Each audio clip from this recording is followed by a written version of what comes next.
Perkembangan Islam di Cina. Allahu Akbar, Allahu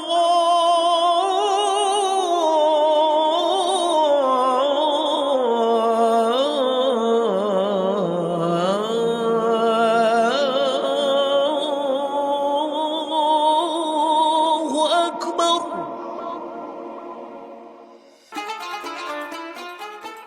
Cina, dengan populasi lebih dari 1,4 miliar penduduk, menjadikannya negara dengan populasi terbesar kedua di dunia setelah India. Dengan populasi sebesar ini, Cina terus berperan penting dalam berbagai aspek global. Banyak ahli dan analis yang memprediksi bahwa Cina akan menjadi kekuatan baru dan akan menjadi negara superpower yang akan mengalahkan Amerika Serikat.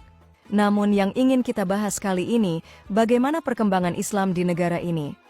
Bagaimana kehidupan umat Muslim dan perayaan Ramadan hingga Idul Fitri di sana? Tahukah Anda, ternyata ada makam sahabat Nabi yang paling terkenal di sana, yaitu Sa'ad bin Abi Waqqas radhiyallahu anhu. Beliaulah salah satu penyebar Islam pertama yang membawa agama ini ke Cina. Makamnya dikenal sebagai Shrine of Islamic Sage. Seperti apa faktanya? Mari kita ulas. Assalamualaikum warahmatullahi wabarakatuh. Pada tahun 2025 ini, perkembangan Islam di Cina terus menunjukkan pertumbuhan yang luar biasa. Di tengah dinamika sosial dan politik yang kompleks, komunitas Muslim di Cina terus menunjukkan ketahanan dan pertumbuhan yang signifikan. Dengan populasi sekitar 25 hingga 30 juta orang memeluk Islam, umat Muslim di Cina tidak hanya menjadi bagian integral dari keragaman budaya negara tersebut, tetapi juga berkontribusi pada perkembangan ekonomi dan sosial. Di bawah pemerintahan Partai Komunis Cina yang telah berkuasa sejak 1949, negara ini mengadopsi sistem politik satu partai dengan ideologi komunisme. PKC mengatur berbagai aspek kehidupan masyarakat, termasuk kebebasan beragama. Meskipun konstitusi Cina menjamin kebebasan beragama, dalam praktiknya, kelompok minoritas agama sering menghadapi pembatasan dan pengawasan ketat. Komunitas Muslim di Cina, terutama Uighur di Xinjiang, telah mengalami berbagai pelanggaran hak asasi manusia, seperti penahanan massal dan pembatasan terhadap praktik keagamaan.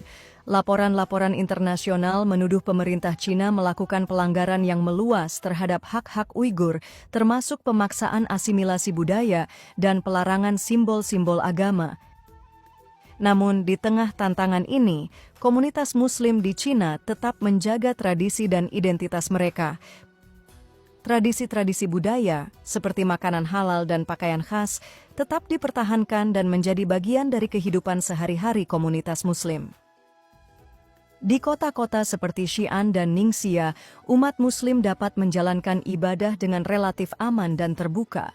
Mereka merayakan hari-hari besar keagamaan, seperti Idul Fitri dan Idul Adha, serta mengadakan pengajian dan aktivitas komunitas lainnya yang memperkuat hubungan di antara mereka.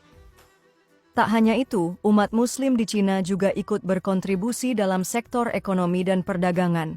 Banyak di antara mereka yang menjadi pengusaha sukses, terutama dalam bidang perdagangan makanan halal dan industri lainnya. Pasar-pasar halal yang dikelola oleh komunitas Muslim menyediakan produk-produk yang sesuai dengan prinsip-prinsip Islam dan menjadi pusat kegiatan ekonomi di berbagai kota seperti Xi'an, Ningxia, Urumqi, dan di berbagai kota lainnya. Kemudian dalam bidang pendidikan, umat Muslim di Cina juga telah mendirikan berbagai sekolah Islam yang mengajarkan pendidikan agama dan umum. Anak-anak Muslim belajar bahasa Arab dan ajaran Islam sejak usia dini, serta mengikuti kurikulum nasional. Selain itu, beberapa universitas di Cina memiliki pusat studi Islam yang melakukan penelitian tentang sejarah, budaya, dan ajaran Islam.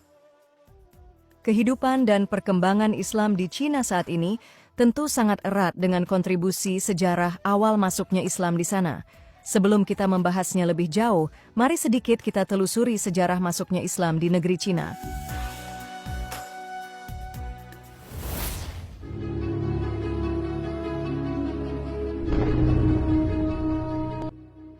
Sejarah Islam di Cina sendiri dimulai pada abad ke-7.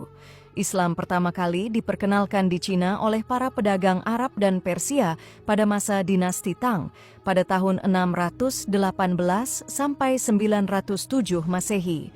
Selama dinasti Tang ini, Islam mulai menyebar di kalangan pedagang dan masyarakat pesisir. Salah satu tokoh penting dalam proses penyebaran Islam di Cina adalah Sa'ad bin Abi Waqqas, yang diutus oleh Khalifah Utsman bin Affan untuk menghadap Kaisar Gaozong pada tahun 651 Masehi. Setelah sampainya di sana, Sa'ad bin Abi Waqqas mendirikan Masjid Huaisheng atau yang dikenal Masjid Sa'ad bin Abi Waqqas di Guangzhou yang diklaim sebagai masjid tertua di daratan Cina. Setelah wafatnya Sa'ad bin Abi Waqqas, salah satu pengutama Islam pertama yang membawa agama ini ke Cina, beliau dimakamkan di Guangzhou, tepatnya di kawasan Guihuagang. Makamnya dikenal sebagai Shrine of Islamic Sage dan menjadi tempat ziarah bagi banyak Muslim dari berbagai penjuru dunia.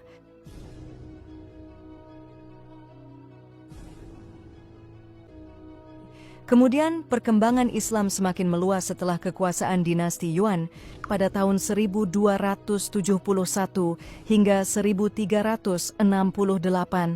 Pada masa dinasti Yuan inilah, Islam mengalami perkembangan yang sangat pesat. Banyak pedagang dan pejabat Muslim yang bermukim di Cina dan diberi jabatan tinggi. Mereka berperan penting dalam pemerintahan serta perdagangan, sehingga Islam menyebar lebih luas ke seluruh wilayah Cina. Namun setelah runtuhnya dinasti Yuan, yang kemudian digantikan oleh dinasti Ming dan dinasti Qing, umat Muslim menghadapi kebijakan asimilasi yang ketat. Tokoh Muslim terkenal seperti Zheng He muncul pada masa ini, yang memimpin ekspedisi maritim besar dan membawa Islam ke berbagai wilayah Asia Tenggara dan Afrika. Sementara itu, umat Muslim yang menetap di Cina mengalami periode ketidakstabilan dan konflik, terutama di wilayah Xinjiang dan Yunnan. Meskipun demikian, mereka terus mempertahankan ajaran agama mereka dan beradaptasi dengan kondisi sosial dan politik yang berubah menjadi masa republik dan awal kemunculan era komunis hingga saat ini.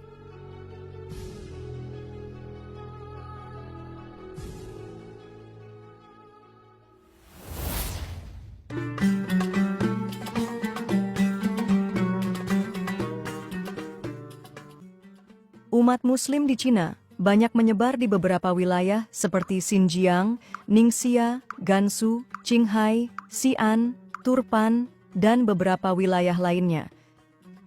Namun yang paling dominan populasi Muslim dengan jumlah terbanyak di Cina adalah kota Urumqi, ibu kota Xinjiang.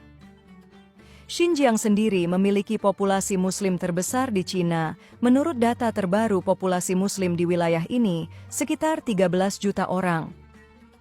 Mayoritas Muslim di Xinjiang adalah etnis Uighur, dengan kelompok minoritas seperti Kazakh, Hui, dan lainnya.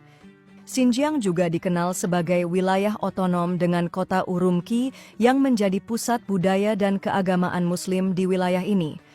Wilayah ini juga memiliki beberapa madrasah atau sekolah Islam yang terkenal. Salah satunya adalah Xinjiang Islamic Institute yang didirikan pada tahun 1987. Xinjiang Islamic Institute menawarkan pendidikan yang mencakup pelajaran Al-Quran, bahasa Arab, serta pelatihan untuk menjadi imam atau khatib di masjid-masjid di seluruh Cina. Sekolah ini juga memiliki fasilitas lengkap seperti kantin, masjid, perpustakaan, dan tempat olahraga. Cina juga memiliki beberapa masjid terkenal yang kental dengan sejarah dan arsitektur yang indah. Di antaranya yaitu Masjid Niuji, terletak di Beijing. Masjid ini adalah salah satu masjid tertua di ibu kota dan memiliki arsitektur yang mencerminkan campuran budaya Tiongkok dan Islam. Kemudian Masjid Agung Urumqi. Masjid ini dibangun pada tahun 1919. Masjid ini dapat menampung hingga 1.000 lebih jemaah. Kemudian Masjid Agung Xi'an, salah satu masjid tertua dan terpenting di Cina. Masjid ini dibangun pada masa dinasti Tang pada tahun 742 Masehi. Selain masjid-masjid ini, masih banyak lagi masjid-masjid lainnya yang tersebar di berbagai wilayah daratan Cina. Masjid-masjid di Cina ini akan terlihat sangat aktif dan sibuk ketika bulan suci Ramadan tiba. Mari kita jelajahi bagaimana suasana Ramadan hingga Idul Fitri di negeri tirai bambu ini.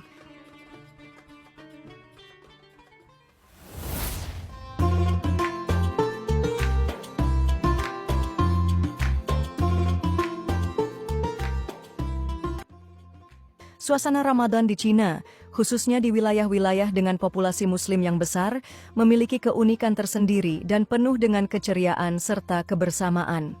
Selama bulan suci Ramadan, kegiatan sosial dan amal menjadi bagian penting dari perayaan. Banyak komunitas Muslim yang menyelenggarakan acara penggalangan dana dan distribusi makanan kepada mereka yang membutuhkan. Selain itu, ceramah keagamaan dan pengajian Al-Quran juga sering diadakan, baik di masjid-masjid maupun di pusat-pusat komunitas.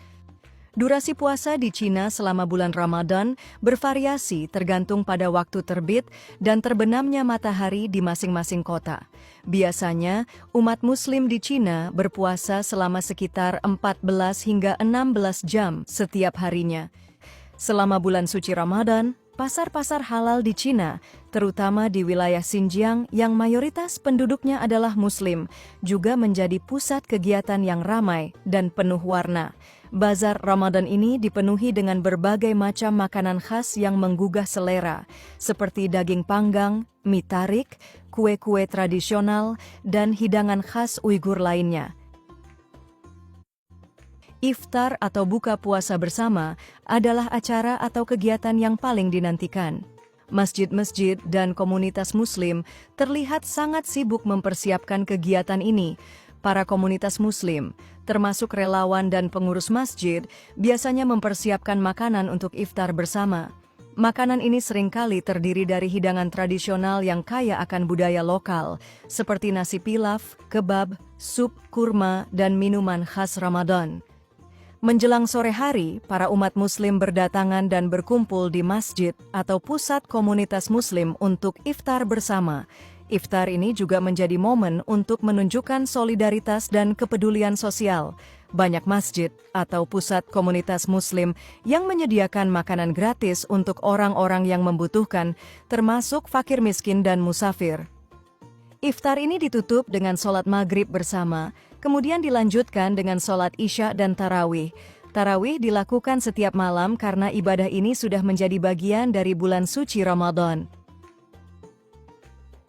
Setelah Ramadan berakhir, gema takbir berkumandang di masjid-masjid, umat Muslim bersukacita menyambut datangnya hari kemenangan.